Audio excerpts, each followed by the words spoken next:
শীতের বিকেল, উঠানে বসে রিদওয়ান একটা পুরনো বই পড়ছে, কিন্তু তার মন বইয়ে নেই।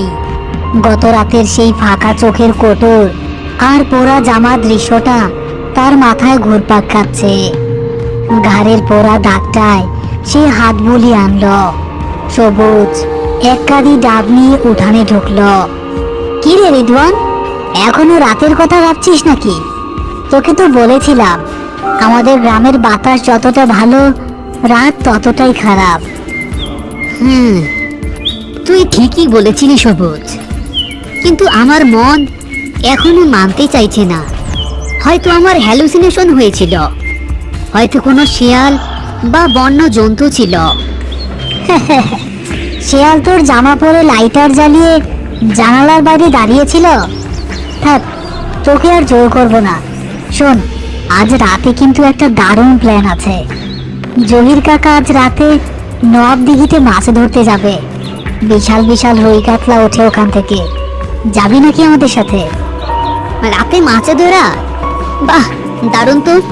শহরে তো এসবের সুযোগই পাই না। কিন্তু ওই দিঘিতে আবার কোনো ঝামেলা নেই তো? কালকের মতো কোনো হোকাওয়ালা বসে থাকবে না তো? না, নব দিঘিতে ভূতের কোনো উপদ্রব নেই। তবে দিঘির পাড়ে একটা বিশাল পুরনো তাল গাছ আছে। মুরব্বীরা বলে মাঝরাতে ওই তাল গাছের দিকে এক দৃষ্টি তাকিয়ে থাকতে নেই। ধুর, তোদের গ্রামে তো দেখি গাছের ভূতও আছে। ঠিক আছে, চল যাব। আজ রাতে মাছ ধরে সব ভূতের ভয় দূর করব। সন্ধ্যা নেমে এলো। জহির কাকা জাল, টর্চ আর একটা হ্যারিকেন নিয়ে সবুজদের বাড়িতে এলেন। তিনজনে মিলে নব দিঘির দিকে রওনা হলো। নব দিঘিটা বেশ বড়, চারদিকে ঘন জঙ্গল, আর দিঘির এক কোণায় মাথা উঁচু করে দাঁড়িয়ে আছে একটা আকাশ ছোঁয়া তাল গাছ। শীতের রাতে কুয়াশা পড়তে শুরু করেছে। দিঘির পানি একদম স্থির, আয়নার মতো চকচক করছে।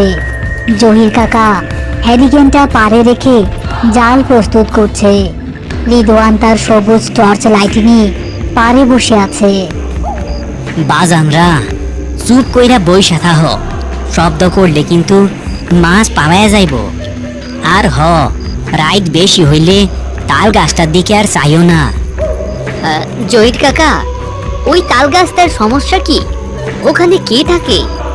কেউ থাহে না বাজান। তয় অনেক বছর আগে গ্রামের এক চোর ওই তাল গাছে ওইটা লুকাইয়া ছিল। গ্রামের মাইনসে নিজ দিয়া আগুন ধরাইয়া দিছিল। আগুনের পোড়া খাইয়া চোরটা গাছের থাইকা দিঘির পানিতে পইরা মইরা যায়।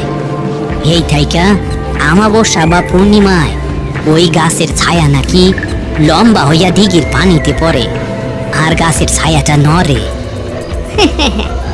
ছায়া তো নড়বেই কাকা। বাতাস দিলে গাছ নড়লে ছায়াও নড়বে। এর মধ্যে ভয়ের কি আছে?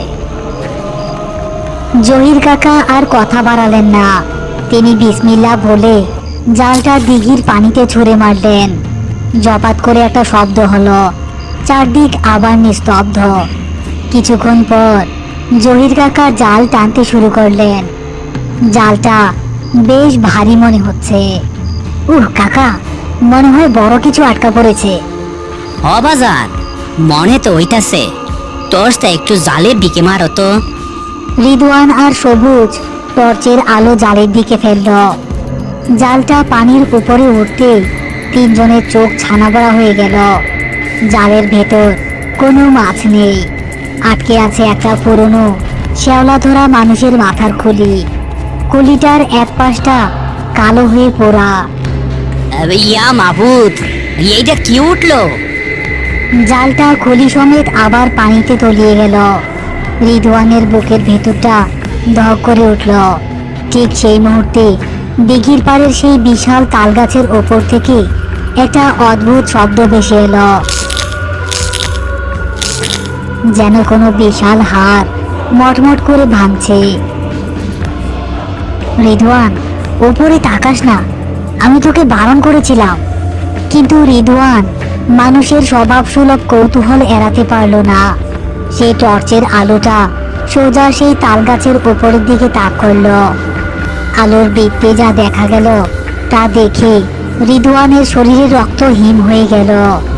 তাল গাছের একদম মগডালে কালো কুচকুচে একটা বিশাল অবয়ব উল্টো হয়ে ঝুলে আছে। তার পা দুটো তাল গাছের পাতায় আটকানো, আর তার শরীরটা সাপের মতো লম্বা হয়ে নিচের দিকে নেমে আসছে। অবয়বটার কোনো নির্দিষ্ট আকার নেই, শুধু দুটো জলজলে লাল চোখ রিদওয়ানের দিকে তাকিয়ে আছে। রিদওয়ানের হাতে টর্চ লাইটটা কাঁপছে। তাল গাছের মগডাল থেকে উল্টো হয়ে ঝুলে থাকা সেই বিশাল কালো অবয়বটা সাপের মতো এঁকে বেঁকে নিচের দিকে নেমে আসছে। তার জলজলে লাল চোখ দুটো রিদওয়ানের চোখের ওপর স্থির। রিদওয়ানের মনে হচ্ছে ওই লাল চোখের দিকে তাকিয়ে থাকলে তার শরীরের সব শক্তিকে যেন শুষে নিচ্ছে। ইয়া আল্লাহ, রক্ষা করো। এই ছায়া তো আজকে আমাকে ছাইরা দিব না। সবুজ, রিদওয়ান বাজান, আলো নিভাও, আলো নিভাও কইতাছি। সবুজ ততক্ষণে তার টর্চ নিভিয়ে দিয়েছে, কিন্তু রিদওয়ান যেন সম্মোহিত হয়ে গেছে। তার আঙুল টর্চের সুইচে জমে আছে। অবয়বটা এখন তাল গাছের অর্ধেকটা নেমে এসেছে। তার বিশাল লম্বাটে শরীরটা থেকে পোড়া মাংস আর দিঘির পচা শ্যাওলার উৎকট গন্ধ ভেসে আসছে। আমার মাথাটা তুইলা দে, পানিতে আমার দম বন্ধ হয়ে আইতাছে। শব্দটা সরাসরি রিদওয়ানের মাথার ভেতর প্রতিধ্বনিত হতে লাগলো। অবয়বটার একটা লম্বা কালো হাত, যাতে কোনো আঙুল নেই, শুধু একটা ছুরির মতো তীক্ষ্ণ হাত রিদওয়ানের দিকে এগিয়ে আসতে শুরু করলো। আরে রিদওয়ান, কি করছিস তুই? পালা! টর্চটা মাটিতে পড়ে নিভে গেল। চারদিক গুটগুটে অন্ধকার, শুধু দিঘির পাড়ে হ্যারিকেনের ম্লান আলো। কিন্তু অন্ধকারের মধ্যে রিদওয়ান স্পষ্ট দেখতে পাচ্ছে ওই অবয়বটার লাল চোখ দুটো তাদের দিকেই এগিয়ে আসছে। অবয়বটার শরীরটা এখন দিঘির পাড় থেকে সোজা তাদের মাথার উপর ফনা তোলা সাপের মতো দাঁড়িয়ে আছে। দিঘির পার থাইকা জলদি উঠো, ও আমাকে পানিতে টাইনা নিয়ে যাইবো। জহির কাকা হ্যারিকেন ফেলেই দৌড় দিলেন। সবুজ রিদওয়ানকে টেনে তুলে দৌড়াতে শুরু করলো। রিদওয়ানের পা ভারী হয়ে আসছে, মনে হচ্ছে কেউ যেন নিচ থেকে তার গোড়ালি চেপে ধরেছে। সে কোনো মতে সবুজের পেছন পেছন ছুটছে। হঠাৎ রিদওয়ানের পেছনের জামাটা কেউ একজন প্রচন্ড শক্তিতে টেনে ধরল। রিদওয়ান ছিটকে মাটিতে পড়ে গেল। সে ঘাড় ঘুরিয়ে দেখল সেই অবয়বটার লম্বা কালো হাতটা তার জামা খামচে ধরেছে, আর তাকে দিঘির পানির দিকে টেনে নিয়ে যাচ্ছে। সবুজ, আমাকে ধর, ও আমাকে পানিতে নিয়ে যাচ্ছে। সবুজ ফিরে এসে রিদওয়ানের দুই হাত শক্ত করে ধরল, কিন্তু অবয়বটা শক্তি অমানবিক। সবুজ সহ রিদওয়ানকে সে দিঘির দিকে টেনে নিচ্ছে। তুই আমার মাথাটা দেখছস, এইবার তুই আমার লগে পানির নিচে আয়। রিদওয়ানের মনে পড়ল জহির কাকার কথা। আগুনের পোড়া খাইয়া চোরটা গাছের থাইকা দিঘির পানিতে পইরা মইরা যায়। রিদওয়ানের যুক্তিবাদী মস্তিষ্ক আতঙ্কের মধ্যেও একটা বাঁচার উপায় খুঁজল। সে বুঝতে পারল এই অবয়বটা আগুনকে ভয় পায়।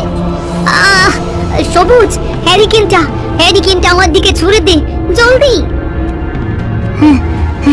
পাগল হয়েছিস তুই? হ্যারিকেন ভাঙলে তো তুইও পুড়ে যাবি। আমার কথা শোন, ছুড়ে দে, না হলে ও আমাকে পানির নিচে নিয়ে যাবে। সবুজ আর কোনো উপায় না দেখে এক হাত দিয়ে রিদওয়ানকে ধরে রেখে অন্য হাতে হ্যারিকেনটা টেনে নিয়ে রিদওয়ানের পেছনে সেই কালো অবয়বটার দিকে সজোরে ছুঁড়ে মারল। হ্যারিকেনটা অবয়বটার কালো শরীরে লাগা মাত্রই কাঁচ ভেঙে সশব্দে ফেটে গেল। ভেতরে থাকা কেরোসিন ছিটকে পড়ল অবয়বটার গায়ে। দপ করে আগুন জ্বলে উঠল, আগুনটা কোনো সাধারণ রঙের নয়, বরং একটা তীব্র সবুজাভ নীল রঙের শিখায় জ্বলে উঠল। আগুন লাগা মাত্রই অবয়বটা একটা কান ফাটানো অমানসিক আর্তনাদ করে উঠল। শব্দটা এতই তীক্ষ্ণ ছিল যে রিদওয়ান আর সবুজের কানের পর্দা ফেটে যাওয়ার উপক্রম হলো। অবয়বটা আগুনের শিখায় ছটফট করতে করতে দিঘির পানির উপর আছড়ে পড়ল। পানির উপর আছড়ে পড়তেই চ্যাট করে একটা বিকট শব্দ হলো এবং গলগল করে কালো ধোঁয়া উঠতে লাগলো। কয়েক সেকেন্ডের মধ্যে পুরো দিঘিটা কালো ধোঁয়ায় ঢেকে গেল এবং অবয়বটা পানির নিচে তলিয়ে গেল। রিদওয়ান আর সবুজ হাঁপাতে হাঁপাতে জহির কাকার কাছে এসে পৌঁছালো। জহির কাকা রাস্তার উপর দাঁড়িয়ে কাঁপছে। রিদওয়ানের পুরো শরীর কাদায় মাখামাখি, জুতো জোড়া দিঘির পানিতে ভেজা। হ্যাঁ, আল্লাহ আজকে আপনাকে বাঁচাইছে বাজান। আমি তো ভাবছিলাম দিঘি আজকে একটা জান নিয়ে ছাড়বো। তুই ঠিক আছিস তো রিদওয়ান? তোর গায়ে আগুন লাগেনি তো? না, আগুন আমার গায়ে লাগেনি, কিন্তু আমার পা দুটো এখনো খুব ভারী লাগছে। রিদওয়ান নিচে তাকালো। তার ভেজা জুতোর ওপর কাদা মাখা, কিন্তু কাদার সাথে আরেকটা জিনিস লেগে আছে, একটা কালো পোড়া চামড়ার টুকরো, যাতে দিঘির সেই পচা শেওলার গন্ধ লেগে আছে। রিদওয়ান চামড়ার টুকরোটা পা থেকে ঝেড়ে ফেলে দিল। সে আর কোনো কথা না বলে সবুজের সাথে বাড়ির দিকে হাঁটতে শুরু করলো। তার মনের ভেতর এখন আর কোনো যুক্তি নেই, শুধু একটা কথাই ঘুরপাক খাচ্ছে, এই গ্রামে রাতের বেলা বিজ্ঞান অচল।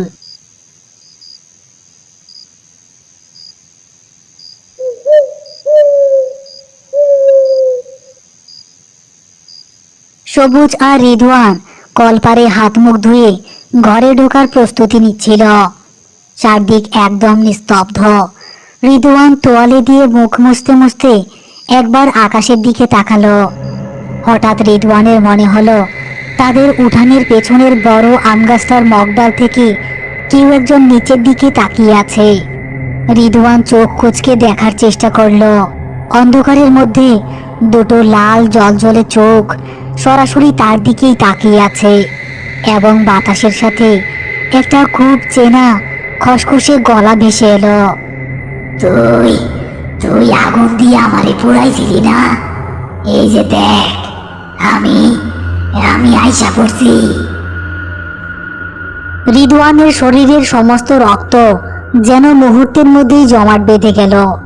সে চিৎকার করতে চাইল, কিন্তু গলা দিয়ে কোনো শব্দ বের হলো না। রিদওয়ান বুঝতে পারল নওয়াব দিঘির সেই অতৃপ্ত অশরীরী কোনো নির্দিষ্ট জায়গায় বাধা নেই। সে নিজেকে শুধু রিদওয়ানের সামনেই প্রকাশ করছে, কারণ রিদওয়ান তার অস্তিত্বকে চিনে ফেলেছে। শহুরে যুক্তিবাদী রিদওয়ান আজ এই অন্ধকার উঠানে দাঁড়িয়ে প্রকৃতির এক আদিম ও ভয়ঙ্কর সত্তার কাছে হেরে গেল। সে মনে মনে সিদ্ধান্ত নিল আগামীকাল সকালে সে এই গ্রাম ছেড়ে পালাবে। কিন্তু তার মনের ভেতরের এই কুৎসিত ভয়টা কি কখনো তাকে ছেড়ে যাবে? বাইরে তখন কুয়াশা আরো ঘন হচ্ছে, আর পুরো গ্রামটা যেন এক মরণ কামড় দেওয়া নিস্তব্ধতায় ডুবে যাচ্ছে।